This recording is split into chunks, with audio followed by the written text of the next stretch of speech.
Remy Talos. The name was notable in certain circles in the Aetherian kingdom of Celestria. The Talos family had a long history among the aristocratic families of the kingdom. Their orchards produced some of the best wine on the continent and provided the family with a lucrative income stream. Remy himself had profited his whole life off of his family's status. He was well educated and pampered from a young age. Little had been asked of him, and much had been given, but even nobles have duties that they must honor. The kingdom of Shadowsong neighbored the shining kingdom of Celestria, and as such, business and bloodlines crossed borders. In dealing with their neighbors in Shadowsong, the Talos patriarch courted the noble house of Martis, and a bargain was struck. The two houses would be united in marriage. The beautiful daughter of the Martis family would wed the young man Remy Talos. Such an arrangement was profitable for all parties. The only problem was, Remy hastily packed his belongings in the quiet of the night. Damn dad, the man spits as he closes the last of his bags. Why should I marry at my age? I've only just come of age. I haven't even seen the world, and you want me to settle down?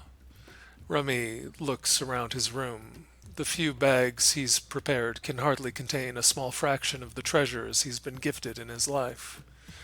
He looks at the bags he's managed to pack, and realization dawns on him. This isn't gonna work. He could get a servant to bring his bags to the carriage, but the whole family would soon learn of his attempt to escape. With a mournful gaze, he picks up a solitary bag packed with essentials.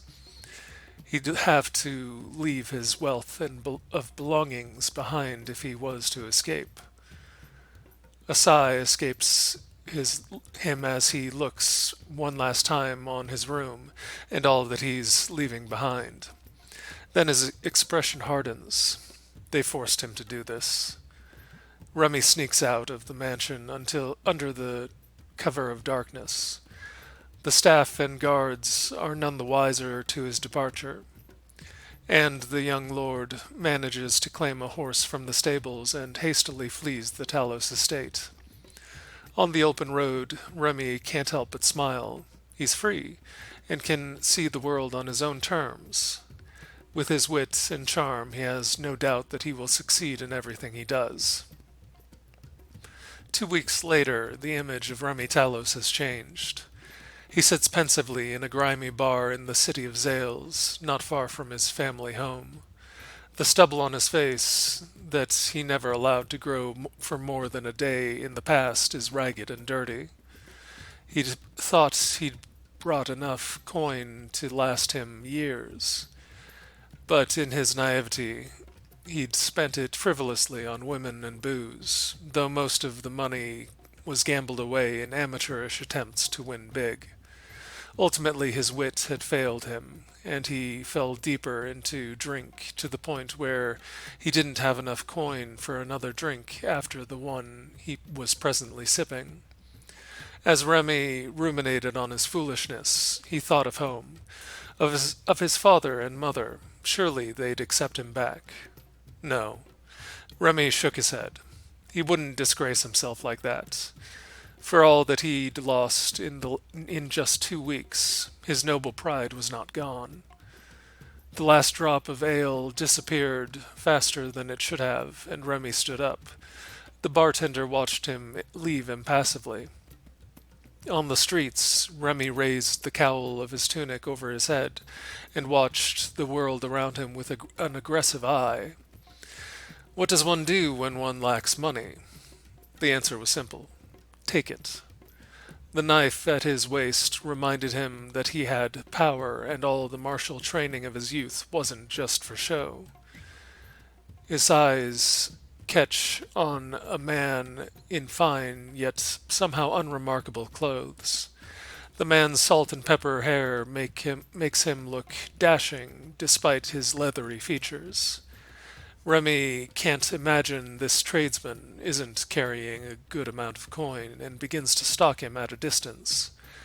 The hunt carries on for some time as the dashing man walks with confidence from street to street and down dark alleys.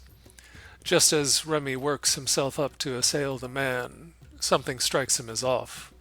The alley the dashing man just entered is a dead end. He simply stands with his back to Remy.